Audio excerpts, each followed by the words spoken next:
BJP सांसद जगदम्बिका पाल और रामकृपाल यादव अचानक अधीर चौधरी की मौजूदगी में प्रेस कॉन्फ्रेंस छोड़कर चले गए और अपना गुस्सा जाहिर किया। केंद्र सरकार की कई योजनाओं में अनियमितताएं हुई हैं। संसद अध्यक्ष के निर्देश पर दोबारा जांच के लिए लोक लेखा समिति को सिलीगुड़ी भेजा गया है।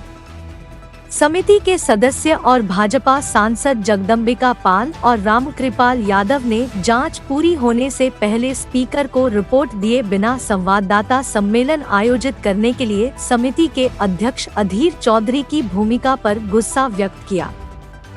सांसद जगदम्बिका पाल ने आरोप लगाया कि भारत सरकार की उड़ैन, राशन और चाय बागानों की कई परियोजनाओं में अनियमितता की रिपोर्ट की दोबारा जांच के लिए विधानसभा अध्यक्ष के आदेश पर लोक लेखा समिति को क्षेत्र में भेजा गया है। नियमानुसार जब कमेटी की जांच पूरी हो जाए तो जांच रिपोर्ट माननीय अध्यक्ष को सौंपनी चाहिए, लेकिन उन्होंने ऐसा करने के बजाय प्रेस कॉन्फ्रेंस कर पहले ही अनियमितता की है। हम इसका पुरजोर विरोध करते हैं। हम इस मामले को स्पीकर मोसा तक भी पहुंचाएंगे। वहीं जब अधीर से ये सवाल पूछा गया तो वो इसे टाल गए। अभी बहुत सीनियर लीडर हैं हमारे और निश्चित तौर पर असहजता हुई, जिसकी वजह से हम लोग प्रेस कॉन्फ्रेंस का मीटिंग नहीं बहिष्कार किया, प्रेस कॉन्फ्रेंस का बहिष्कार किया। और निश्चित तौर पर सब चीज़ों का ख्याल रखना चाहिए, इसको राजनीतिकरण नहीं ऐसी चीज़ों को करना चाहिए।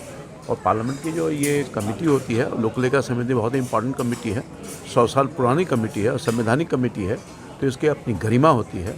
और मैं पिछले 5 साल से इसका मेंबर हूँ लगभग। आज तक ऐसा कुछ नहीं हुआ था कोई प्रेस के माध्यम से कोई बात कहना, और हम लोग भी कभी मना भी किया जाता है कि इन सब चीज़ों को जो हम लोग डिस्कशन करते हैं वो प्रेस तक नहीं जाना चाहिए, अधिकारी एक कॉन्फिडेंशियल है।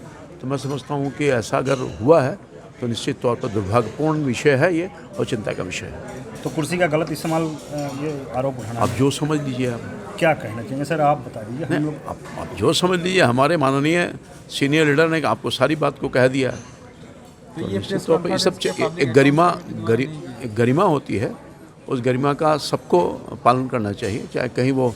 और इसको ये जो ऑल पार्टीज़ कमेटी होती है, और मैं देखता हूँ कि आज तक मैंने देखा है कि कोई पॉलिटिकल दृष्टिकोण से नहीं, देश हित में ये काम करती है और लोगों के हित में काम करती है, और जो दूध का दूध पानी का पानी करके और पार्लियामेंट को अपना रिपोर्ट प्रस्तुत करती है कोई भी कमेटी। और लोक लेखा समिति तो बहुत ही इंपॉर्टेंट कमेटी है। सर एक बार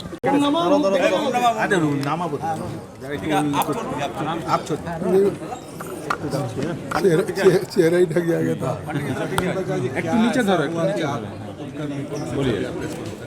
देखिए, आज ये भारत की पब्लिक अकाउंट्स कमेटी, जिसको लोक लेखा समिति कहते हैं, वो सिलीगुड़ी के दौरे पे थी। और उस सिलीगुड़ी के दौरे पे कुछ जो controller auditor general of India CNAG ने कुछ स्कीम्स पे या डिपार्टमेंट्स की जो स्क्रूटनी करते हैं, स्क्रूटनी करने के बाद अगर उस पर पैरा ऑडिट बनता कुछ आपत्तियां होती है तो उन आपत्तियों को दिया जाता है। फिर वो पार्लियामेंट में के स्पीकर, ये जो संविधान की एक अस्थाई समिति है लोक लेखा समिति, उसको सौंपते हैं एग्जामिनेशंस के लिए, परीक्षण के लिए, उसकी स्क्रूटनी करने के लिए, उसका एग्जामिनेशन करने के लिए। और स्पीकर का एक डायरेक्शन है सेक्शन 55(1) कि आप इसका एग्जामिनेशंस करेंगे। जो संबंधित अधिकारी हैं, सेक्रेटरी हैं या विभाग के, उनको बुलाएंगे। उस पैरा ऑडिट के जो ऑडिटर जनरल ने किया है उसके मद्देनज़र होगा, और उसके आधार पे आप एक रिपोर्ट तैयार करेंगे और रिपोर्ट को भारत की पार्लियामेंट में प्रस्तुत करेंगे। तो जब रिपोर्ट प्रस्तुत हो जाता है तब वो एक तरह से पब्लिक डोमेन में आता है। अभी जो ऑडिट हुआ है और उसको हम एग्जामिनेशंस कर रहे हैं, तो ये एक तरह से स्पीकर साहब का होता है कि हम इसको रिवील नहीं करेंगे। उसकी प्रेस कॉन्फ्रेंस कर रहे थे अधीर रंजन चौधरी, ये उसका राजनीतिकरण कर रहे हैं। आखिर जब हम एग्जामिनेशन में स्क्रूटनी कर रहे हैं, चाहे उड़ान स्कीम की हो या अन्य किसी स्कीम की, on the basis of para audit. आज इतनी उड़ान स्कीम सफल हो रही कि जो जिसके पाँव में चप्पल था आज वो छोटे छोटे रीजनल कनेक्टिविटी हो गई। देश की आज़ादी के बाद जब भारत के प्रधानमंत्री नरेंद्र मोदी जी हुए तब उन्होंने इस तरह की योजना सोची कि देश का एक गरीब से गरीब व्यक्ति भी हवाई जहाज़ से हवाई चप्पल पहन के यात्रा करे। और उस स्कीम में आपने देखा कि कितना नॉर्थ ईस्ट से लेकर के और मोर देन 50% से ऊपर हो चुकी है। लेकिन इसके बावजूद अब उसमें क्या ऑडिटर ने अपनी ऑडिट रिपोर्ट में उन्होंने लगाया है पैरा ऑडिट या क्या कमियां दिखाई हैं, तो उसके एग्जामिनेशंस के लिए न कि हम एग्जामिनेशंस कर रहे हैं उस आरोप को कि उड़ान स्कीम को देने में जिनको दिया गया ये इरेगुलरिटीज हुई हैं। तो इसकी प्रेस कॉन्फ्रेंस करने का तात्पर्य कभी होता नहीं, पहली बार हो रहा है। मुझे लगता है कि केवल राजनीति के कारण या चेयरमैन अधीर रंजन ने उसका राजनीतिकरण किया, इसलिए किया। इसलिए हमने आदरणीय रामकृपाल यादव जी जो हमारे भारत के पूर्व मंत्री रहे हैं, प्रदेश सांसद हैं, हम लोगों ने इसका बहिष्कार किया क्योंकि ये जो आज वो कर रहे थे एक तरह से ऑनरेबल स्पीकर के डायरेक्शन के खिलाफ था। ये उल्लंघन है। भारत के पार्लियामेंट के स्पीकर एक सॉवरेन पर्सनैलिटी होते हैं, वो हाउस के ही the custodian of the house. तो अब हाउस के कस्टोडियन का जो डायरेक्शन है उसके हिसाब से काम करना चाहिए। और हम इस काम में आए हैं उस पैरा ऑडिट के मुताबिक सभी विभागों के जो हम यहाँ पे विषय हैं उस पर एग्जामिनेशंस परीक्षण करने या उसकी स्क्रूटनी करने, न कि इसको हम प्रेस कॉन्फ्रेंस करके और उसको सार्वजनिक रूप से जब तक रिपोर्ट नहीं तैयार हुई है। तो ये केवल राजनीतिकरण था, इसलिए हम लोगों ने बहिष्कार किया। आप और रामकृपाल जी बैठक से प्रेस कॉन्फ्रेंस से बाहर है, तो वहीं आपके सहयोगी सांसद कृपाल सिंह जी वहीं पर मौजूद थे। उनका कहना था कि ऐसा कुछ विषय नहीं था जिसकी वजह से उनको उठकर जाना पड़ा। नहीं, मुझे लगता है ये उनकी सोच होगी, क्योंकि मैंने किसी से नहीं कहा। मुझे लगता है कि हम एक पार्लियामेंटेरियन हैं और जो स्पष्ट तौर से सेक्शन 55(1) में स्पीकर साहब ने अगर एक डायरेक्शन दिया है तो हमने उसका पालन किया है। और किसी चीज़ों को जिसका दायित्व यह है कि हम इन हाउस कैमरा में मीटिंग करें उसको public press conference public domain में एक टाइम में आएगा। क्या उनको बोलना नहीं चाहिए था, क्या करते हैं? उनकी सोच। ये तो पब्लिक फिर इसके विपरीत जिस तरीके से चेयरमैन अधीर रंजन चौधरी ने आचरण किया है उसकी हम जानकारी दें। हमारे Ram at the end of the all things the public domain में तो चला ही आएगा, तो अभी बोलने से क्या फर्क है? But what he did, I think so, he has violated the norms whichever Honorable Speaker of Parliament has given a directive. What for we have been? We have been assigned as a member of the Public Accounts Committee to only scrutinize, to only go for examination, whatever para audit has been made by a CNAG. So I think so, whatever the propriety and direction of the Honorable Speaker, if somebody, either he may be a chairman, if he was violating, so that's why we have boycotted, I along with Ramkripal Yadav ji. Will you attend the meeting after the Certainly. Certainly. We have boycotted only from his press conference. Benefit अभी तक बहुत लोगों को नहीं मिल रहा है। नहीं। जैसे आपने कहा पीडीएस में हाँ नहीं मिलता है। नहीं मिल रहा है, तो इसीलिए क्या राज्य सरकार से पीएससी कुछ देखिए हमारे ये जो चर्चा है ना, ये चर्चा पीडीएस के ऊपर ये चर्चा है। और हमारा फूड सप्लाई मतलब पीडीएस सिस्टम और साथ साथ फूड सिक्योरिटी एक्ट में भी चर्चा है। फूड सिक्योरिटी एक्ट में हम ये पूछेंगे यहाँ की सरकार को, सूबे की सरकार को, कि न्यूट्रिशन कैसे देते हैं, फर्जी कैसे रेशन होल्डर आ जाते हैं, लाभार्थी फर्जी बन जाते हैं, बड़ा धांधली होते हैं। खासकर देखो मंत्री खुद जेल में सड़ रहे हैं। ये बुरी हालत देखते हुए हमारी भी चिंता हो रही है कि अगर मंत्री को जेल में जाना पड़े तो आम लोगों की किस बुरा हालत में गुजरने में मजबूर किया जाते हैं। ये सारे मुद्दा हम जरूर उठाएंगे। 100 दिन के काम की ये मुद्दा आज नहीं है, लेकिन food security act, PDS system, bar, ये सारे मुद्दा हम उठा रहे हैं। और साथ साथ उड़ान के चलते बंगाल की तरफ से कुछ मांग भी किए गए हैं। हमारे सारे मेंबर हमारा मांग को समर्थन किए, जैसे कि मालदा में, बालूरघाट में ये एयरपोर्ट होना चाहिए। हम ये सब स्वीकार उन लोग मानते हैं कि हाँ आप लोग जो मांग रखते हैं, हमारे मेंबर अपने अपने जगह के लिए भी बात रखें। यही हमारा परंपरा होते हैं। जब कमेटी की मीटिंग में हर स्टेट में जो रिप्रेजेंट करते हैं हम लोग, चाहे देश की हो स्टेट की हो, हम बात रखने के मौका मिलता है, यही हम सब मिलकर करते हैं। सर, देश की अगर स्टेट ऑपोजिशन लीडर का कहना है कि मिड डे मील में 100 करोड़ का करप्शन हुआ है, यहाँ पे भी सीबीआई को रहना चाहिए, आना चाहिए। देखिए, सीबीआई तो जांच पड़ताल कर ही रहे हैं। अगर किसी को ये लगे कि सीबीआई की जांच होना चाहिए तो ये दरखास्त कर सकते हैं। हम तो बहुत पहले से कह रहे हैं कि मिड डे मील में भारी मतलब भड़कम ये भ्रष्टाचार हुई है। ये आज से नहीं, बहुत पहले से हम कह रहे हैं। सर हुआ तो है, जरूर हुआ है, नहीं तो मंत्री क्यों जेल में सर रहे हैं। दादा, as a PSC chairman, Bharat सरकार के इनकम और एक्सपेंडिचर, हाँ, physical and technical parameter of Bharatmala Parijojana 1 and its projects were carried out, nor was any system for half-yearly review of the Parijojana by Public Investment Board established by the Ministry of Road and Transport. The cost of the project doubled, the delays in awarding contracts were humongous, and there were instances of irregular award of projects. So the committee also interacted with the tea workers of West Bengal to have an insight into the problems of the workers involved in the tea plantation activities. Thereafter, the committee interacted with the representatives of the Tea Board of India and officials from the Ministry of Commerce as well as FASAI. Today, the committee will be interacting with the Ministry of Consumer Affairs, Food and Public Distribution. Not a matter.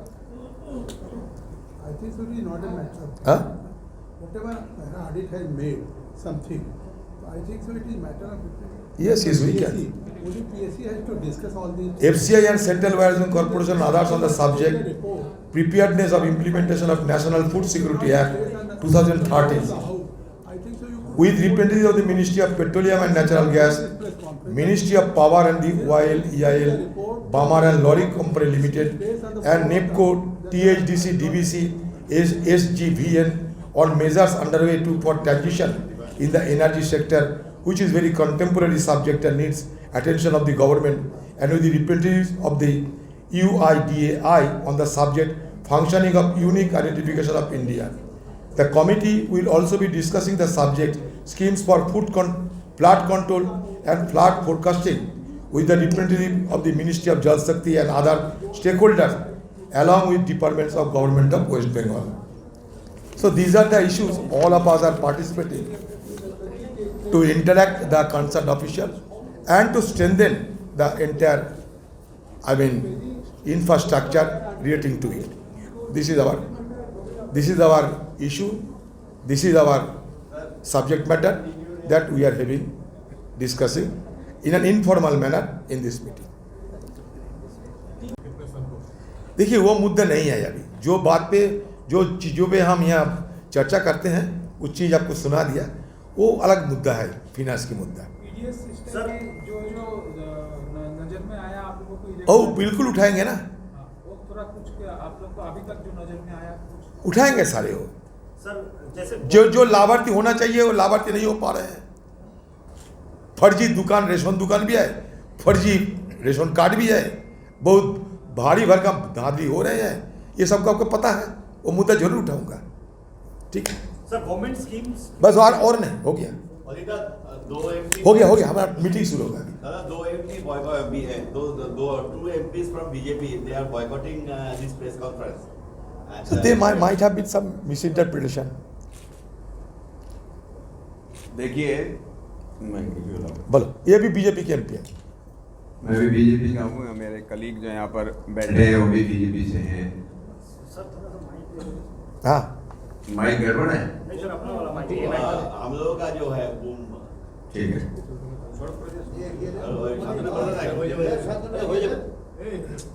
time constants also. First of all, I would like to intimate you that for consecutive 2 days,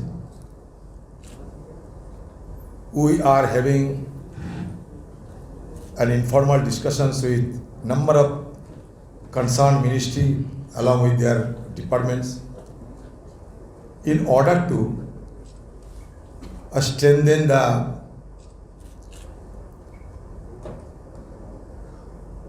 assigned responsibilities of those concerned ministry. Me, along with my colleagues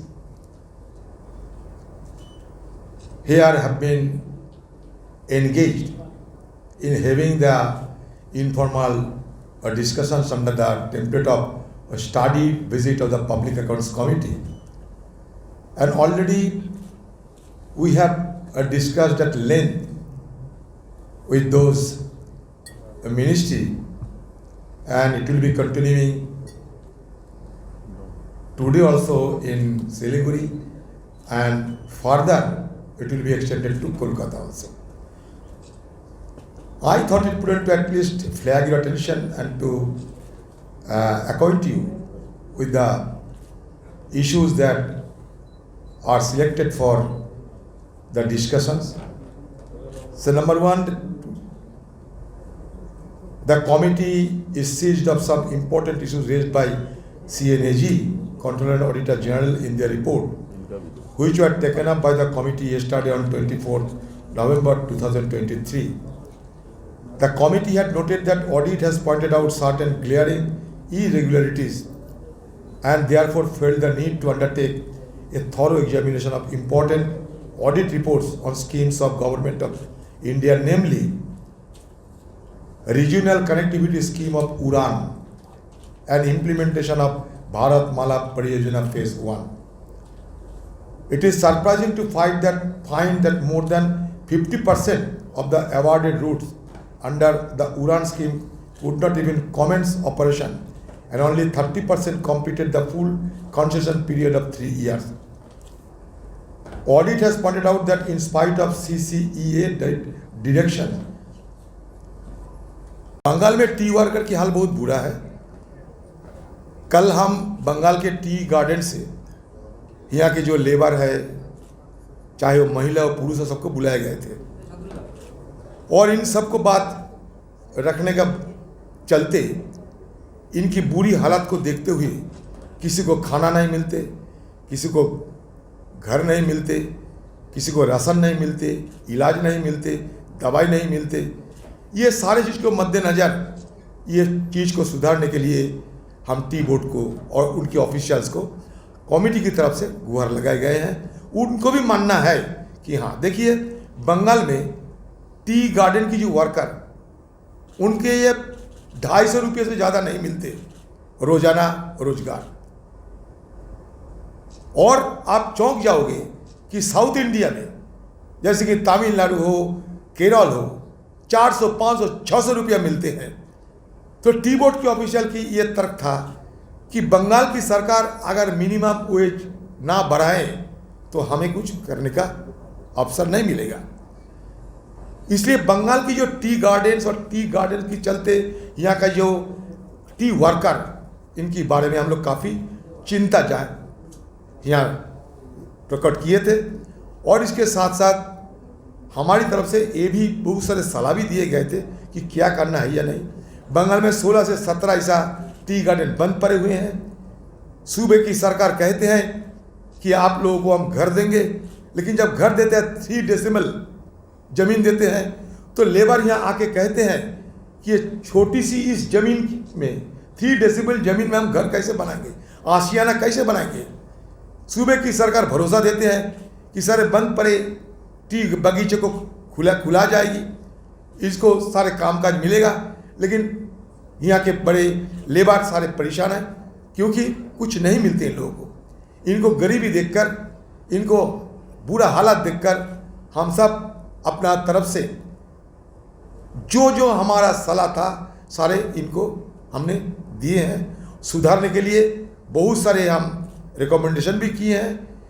ये कहते हैं हमारा ज़्यादा से ज़्यादा जो recommendation और हमारे जो सोच, ये सोच के साथ और हमारे विचार के साथ ये लोग भी सहमत जाहिर किए हैं।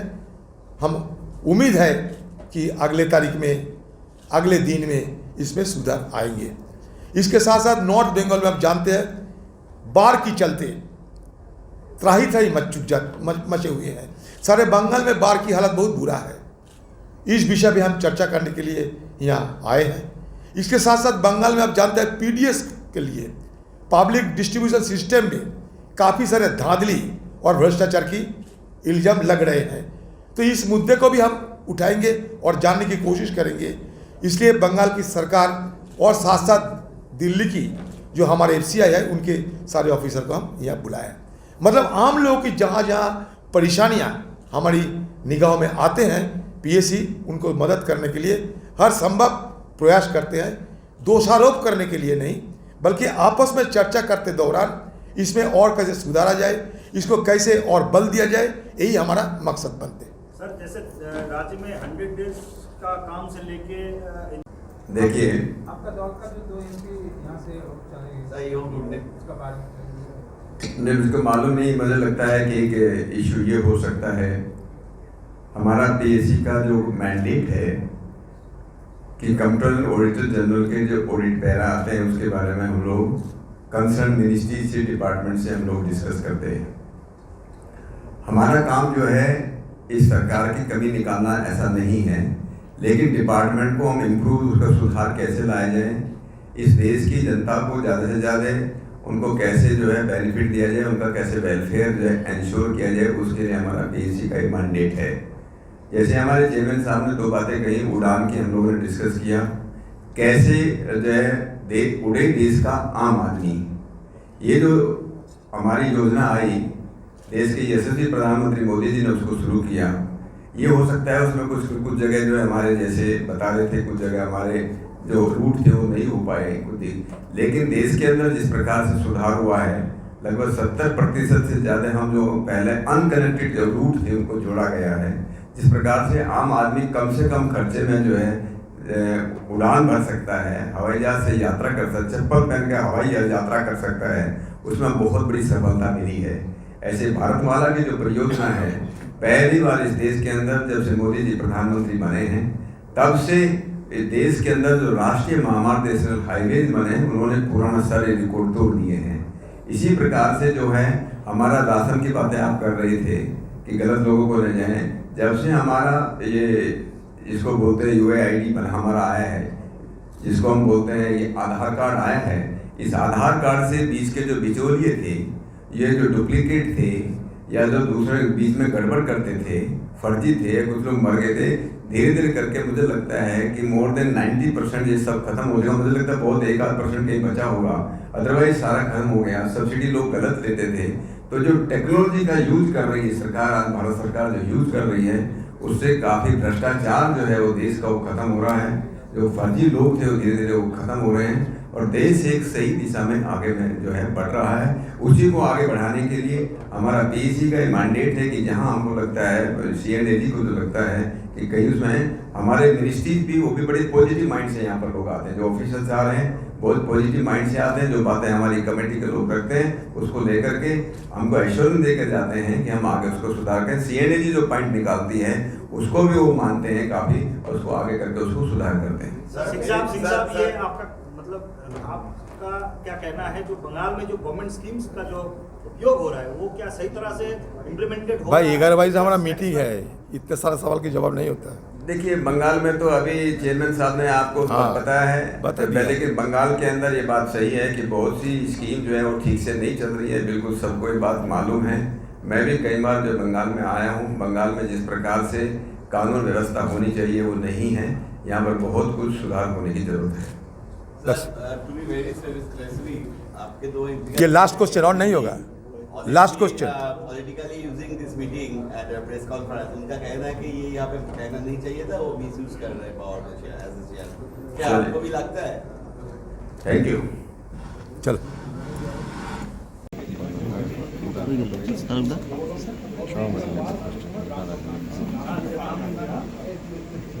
आनंद बैठने दीजिए, उसके बाद तो शुरू होगा।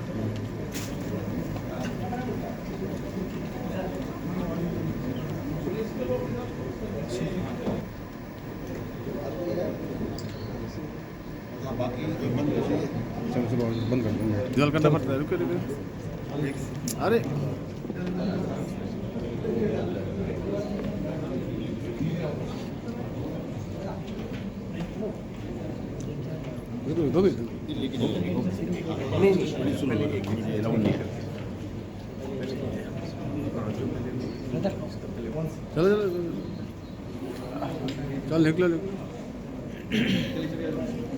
Discover excellence at Mayur School, Siliguri, proudly governed by the Mayo College General Council, Ajmer, with a legacy of 150 years in education. Our 8-acre lush green campus and AC-equipped smart classes offer cutting-edge learning experiences. Mayur fosters a strong sports culture. Our CCTV-covered campus and GPS-equipped buses provide utmost security to our students. Admissions open for grade 1 to 7 with hostel facilities.